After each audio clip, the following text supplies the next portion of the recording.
Good evening, generals, and welcome to a new episode of Men Around the Führer. In the summer heat of Buenos Aires, a child was born who would one day seek to reshape the very soil of Europe. The year was 1895, and in the prosperous German enclave of Belgrano, the Darre family welcomed their son into a world far removed from the fatherland his parents still called home. The boy's father had come to Argentina 7 years earlier, a partner in a thriving import-export business. The family lived well: private tutors, comfortable homes, the trappings of successful expatriates. But behind the facade of prosperity lay a household marked by discord. Young Ricardo, as he was called then, would later remember his father as a hard drinker and a womanizer. His mother, half Swedish and half German, born in Buenos Aires herself, endured a marriage that brought wealth but little happiness. The child grew up speaking Spanish as easily as German, moving between cultures with the fluidity of someone who belonged fully to neither. English and French would follow, making him a citizen of languages, if not of nations. But it was German that would eventually claim his soul, though he wouldn't set foot in Germany until he was 9 years old. 1895 to 1905, a decade of South American childhood, watching his father conduct business, hearing stories of the old country, living in a world that was German in spirit, but Argentine in reality. Then his parents made a decision that would alter everything. They sent him across the Atlantic to attend school in Heidelberg. Imagine the journey. A boy of 9, fluent in Spanish but barely familiar with his ancestral homeland, sent alone to a boarding school in Germany. What conversations took place in that household before they put him on the ship? What promises were made? We know only that he went, and that 2 years later, in 1911, he would find himself even further afield, at King's College School in Wimbledon, England, as an exchange student. By 1912, the entire family had returned to Germany, settling in Wiesbaden. The South American chapter was closed. The boy who had been Ricardo became Richard, a German youth with an exotic past and an uncertain future.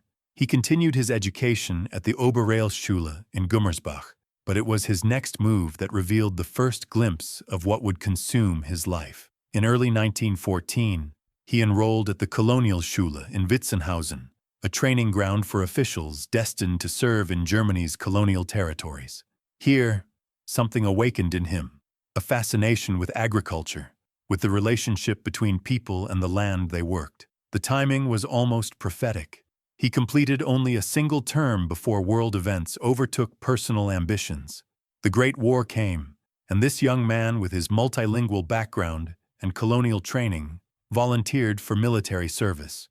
He served as an artillery officer, seeing combat on the Western Front, earning the Iron Cross for bravery.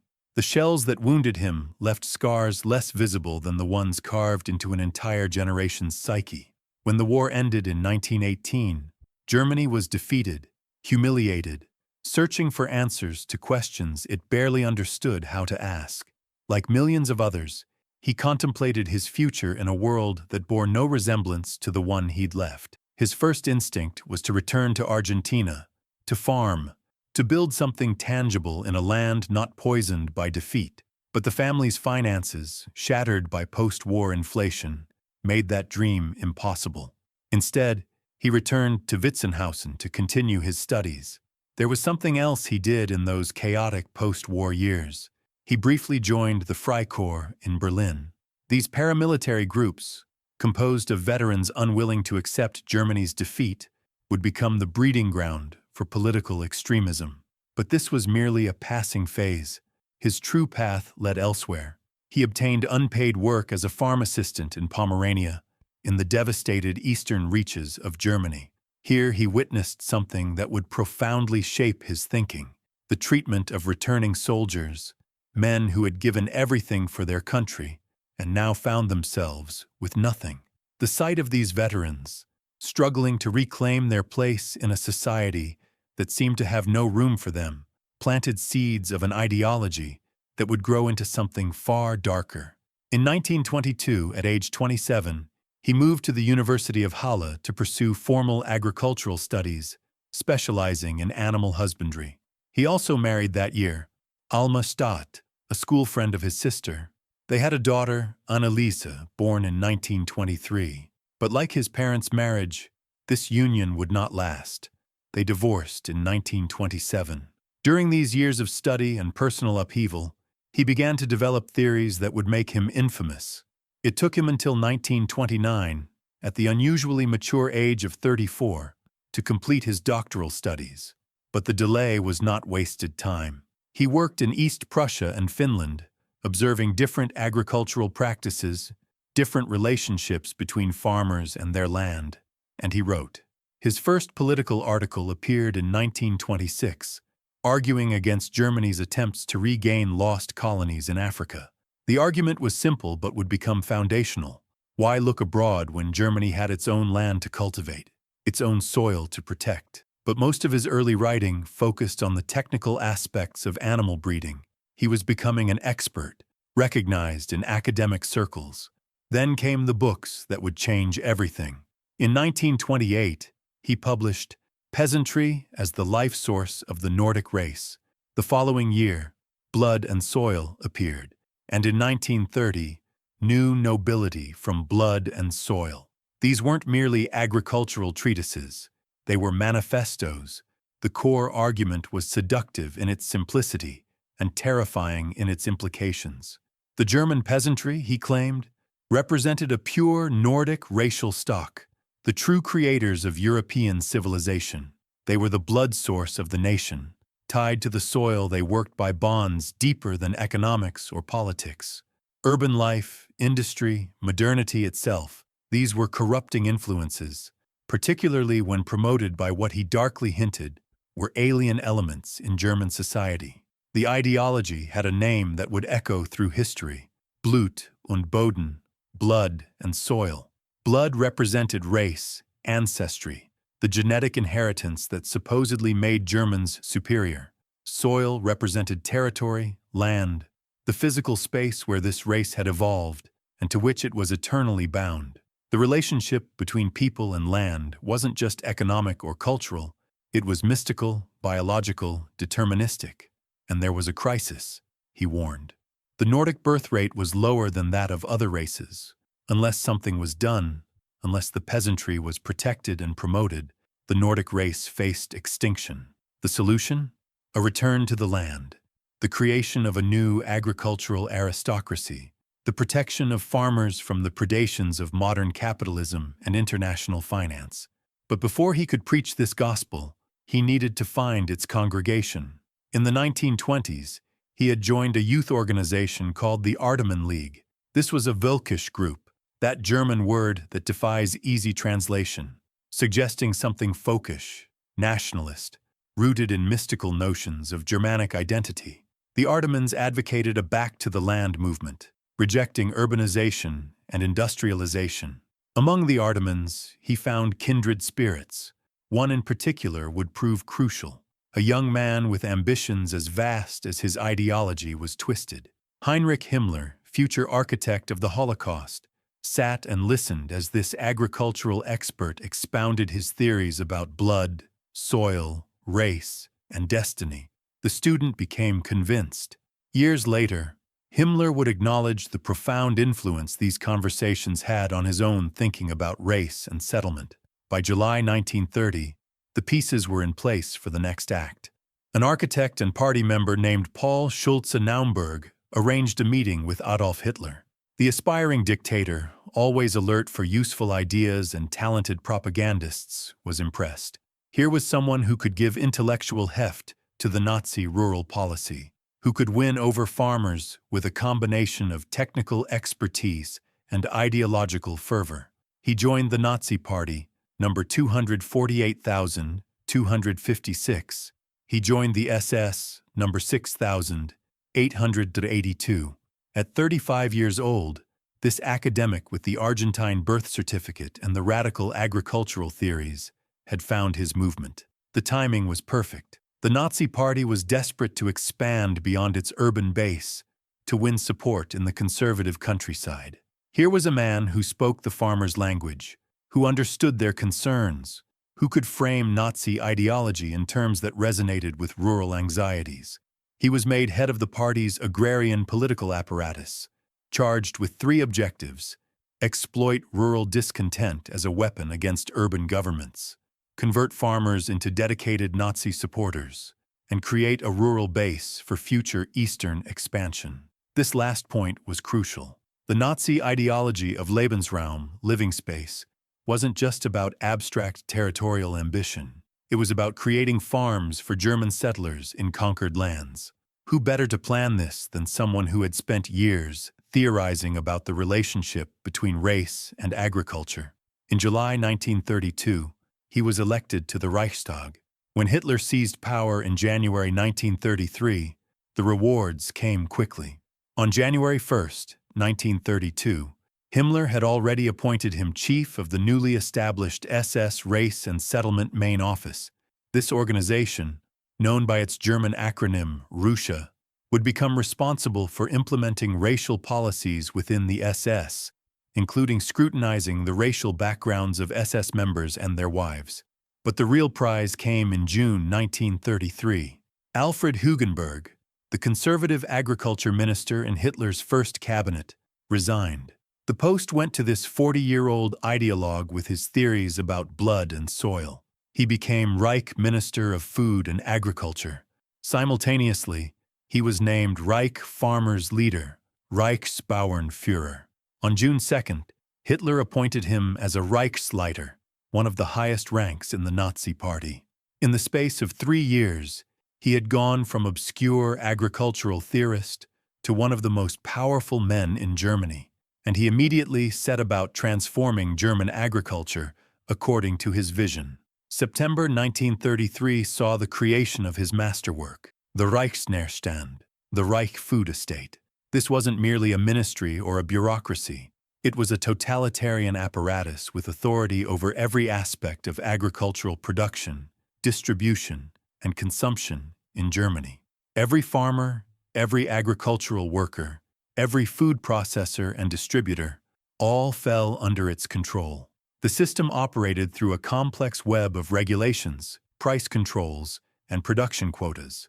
The goal, officially, was twofold: ensure profitable prices for farmers and achieve German self-sufficiency in food. But beneath these practical aims lay the ideological imperative: to bind the farmer to the soil, to create the agricultural aristocracy he had theorized about in his books.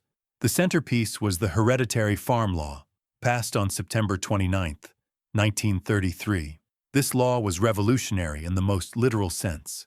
It sought to turn back centuries of agricultural development to recreate a medieval relationship between farmer and land. Any farm between 7.5 and 125 hectares, about 19 to 309 acres, that could support a family, was declared an Erbhof, a hereditary estate. These farms could not be sold, divided, or mortgaged. They could not be seized for debt. They would pass from father to son according to ancient laws of inheritance, typically to the youngest son in regions where that was traditional, to the eldest in others. The law sounds protective, and indeed, it did shield small farmers from foreclosure and the worst ravages of debt. But protection came at a terrible price. The farmers were tied to their land as surely as any medieval serf. They could not use their property as collateral for loans. They could not sell even portions of it to raise capital. They could not divide it among their children. And most ominously, they could not inherit or hold these farms unless they possessed a certificate proving Aryan ancestry. Only those who could demonstrate pure German blood could call themselves Bauer, farmer. The term itself was rehabilitated, transformed from a neutral or even pejorative word into a title of honor. But it was an honor available only to those who met the regime's racial criteria. Jewish farmers, farmers with any hint of non-Aryan ancestry, they were excluded from this new agricultural paradise, and it was presented as liberation. In his speeches, this minister spoke of freedom and discipline in the same breath. "We demand that each farmer freely submit to relentless discipline," he proclaimed. "We order him as a soldier in the battle for food, but we must give him freedom so he can fulfill his national obligation." This was freedom in Orwellian terms. Freedom to obey, freedom to fulfill duties assigned by the state, freedom to remain bound to land you could never leave. About 35% of farming units fell under the law. The great estates of East Elbia, owned by the Junker aristocracy who formed much of the officer corps, were conveniently exempted. In 1933, with a good harvest and the novelty of attention from the regime, many farmers were pleased. They had spent the Weimar years feeling ignored, caught between industrial unions and big business. Now they were told they were the lifeblood of the nation, the racial core, the hope of the future. Prices rose through administrative fiat. For a brief moment, it seemed to work. But the contradictions were built into the system. The minister spoke of freedom but imposed total control. He promised prosperity but limited the very market mechanisms that might have delivered it. He wanted farmers bound to the land but needed labor for rearmament industries. He sought self-sufficiency but couldn't change the weather or overcome Germany's limited agricultural resources. 1934 and 1935 brought poor harvests. Suddenly, the weaknesses became apparent. Food prices in cities rose, but farmers didn't see the benefits. The Reich food estate controlled prices at every stage. Young people fled rural areas for higher-paying industrial jobs. Between 1933 and 1939, 440,000 agricultural workers abandoned farming. The minister found himself in increasingly bitter conflicts with other Nazi leaders. Hjalmar Schacht, the brilliant but pragmatic economics minister, viewed these agricultural policies with alarm. Germany needed to import food, which required foreign currency, which required exports, which required a functioning industrial economy.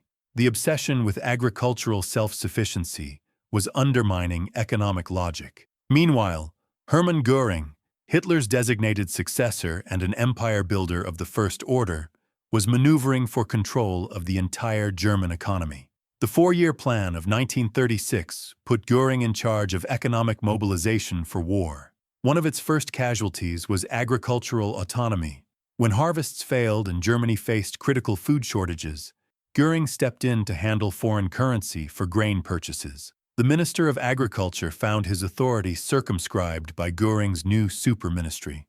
Even his relationship with Himmler, his old friend from Ardeman days, began to sour.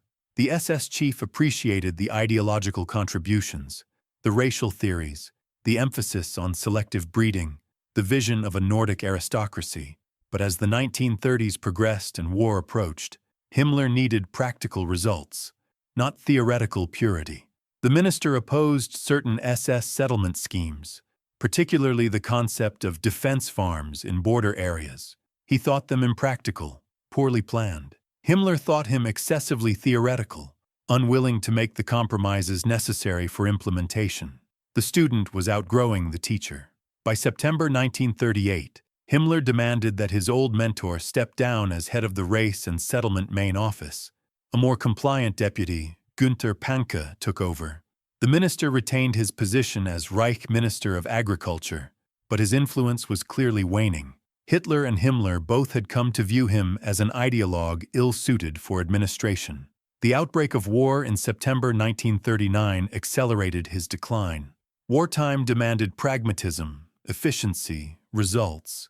His vision of a pastoral German Reich, with proud peasants working hereditary farms, seemed increasingly irrelevant when Germany needed to feed armies and occupied territories.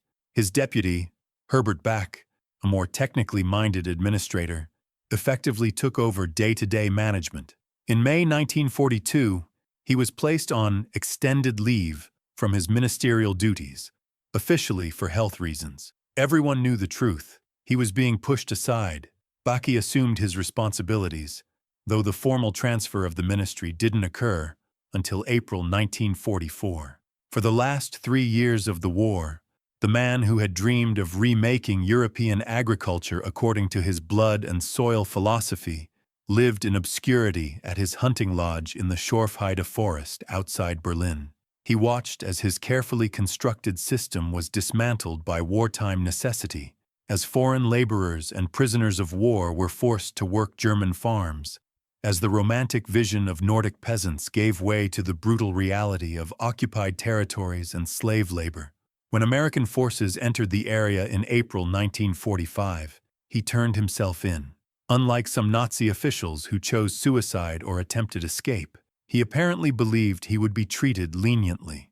After all, he had been sidelined since 1942. He had opposed certain SS policies. He was an agricultural theorist, not a military commander or concentration camp administrator. The Americans thought differently. They interned him at Flak-Kaserne Ludwigsburg and prepared to try him as a war criminal. The trial, known as the Ministry's Trial or Wilhelmstrasse Trial, lasted from 1947 to 1949. 21 defendants, mainly high-ranking civil servants and ministers, faced charges for their roles in the Nazi regime. The indictment was comprehensive. Count 1, participation in planning and waging aggressive war. Count 2, conspiracy to commit crimes against peace and humanity. Count 4, crimes against humanity against German nationals from 1933 to 1939. Count 5, atrocities and offenses against civilian populations between 1938 and 1945. Count 6, plunder and spoliation. Count 7, slave labor. Count 8, membership in criminal organizations. His lawyers argued that he had been a theoretical figure, that he had lost power well before the worst atrocities, that he had even opposed some Nazi policies. On some counts, the tribunal agreed. Counts 1 and 2, aggressive war and conspiracy, not guilty, the evidence insufficient. Count 4, relating to crimes against German nationals, dismissed at the defense's request. Count 7 on slave labor, not guilty, but on 3 counts, the verdict was damning. Count 5, guilty of atrocities and offenses against civilian populations. Count 6, guilty of plunder and spoliation. Count 8, guilty of membership in criminal organizations, the SS and its component parts, including the Russia that he had once headed. The evidence was clear. The Reich food estate had confiscated property from Polish farmers. Jewish farmers had been stripped of their land under the hereditary farm law. Food had been systematically denied to German Jews and other targeted populations. The racial policies he had helped craft and implement had facilitated genocide. He was sentenced to 7 years at Landsberg prison, the same prison where Hitler had once written Mein Kampf. In a historical irony, the prophet of blood and soil was imprisoned in the very place where the ideology he had served had been given its literary form. He served only a fraction of his sentence. Released in 1950, he spent his final years in Bad Harzburg, a spa town in Lower Saxony. Whatever he thought about those years, the rise, the power, the ideology, the fall, he kept to himself. No memoirs, no public statements, no attempt to justify or explain. On September 5, 1953, at age 58, he died in a Munich hospital. The cause was liver cancer, though some sources suggest the disease was exacerbated by heavy drinking, repeating perhaps the pattern his father had established decades earlier in Buenos Aires. He was buried in Goslar, not far from the graves of other Wehrmacht generals. The man born Ricardo Walther Oscar Darré, who grew up in Argentine sunshine speaking Spanish, who reinvented himself as a German agricultural theorist, who rose to become one of the most powerful men in the Third Reich, who crafted an ideology that helped justify the displacement and murder of millions, died largely forgotten. His books, once required reading for anyone involved in German agriculture, became artifacts of a discredited regime. His theories about blood and soil, about Nordic superiority, about the mystical bond between race and land, all were consigned to the historical dustbin of poisonous ideologies. But his legacy didn't die with him. The territories where he had dreamed of settling German farmers had been conquered at the cost of millions of lives. The racial policies he had helped formulate and implement had contributed to the Holocaust. The hereditary farm law, designed to create his agricultural aristocracy, had tied farmers to their land like serfs and excluded others based on ancestry. And perhaps most telling, his vision failed on its own terms. Germany never achieved food self-sufficiency under his system. Farmers abandoned the land despite all efforts to bind them to it. The agricultural productivity gains came not from racial ideology, but from the very industrial methods and chemical fertilizers his romantic agrarianism had opposed. The peasant as the blood source of the nation proved to be a fantasy, one that couldn't survive contact with 20th century reality. History remembers him not as the man who saved German agriculture, but as one of the architects of Nazi racial policy, a man who dressed pseudo-scientific racism in the clothes of agricultural expertise, who helped provide intellectual justification for conquest and genocide. The boy from Buenos Aires who loved farming became the minister who helped build a system of oppression disguised as rural romanticism. His story serves as a reminder of how dangerous ideas can become when mixed with power, how technical expertise can be corrupted by ideology, how romantic notions about blood and soil can be weaponized into instruments of persecution and death. The peasant's son who wanted to create a farming paradise helped instead to create hell on earth, and in the end, he died as he had lived his final years, marginalized, his dreams unfulfilled, his ideology discredited, his name a footnote in the larger tragedy of the Third Reich. The man who wanted to bind Germans to their ancestral soil ended up as one more reminder of how ideology untethered from humanity leads only to destruction. That's all for today. Thanks for watching.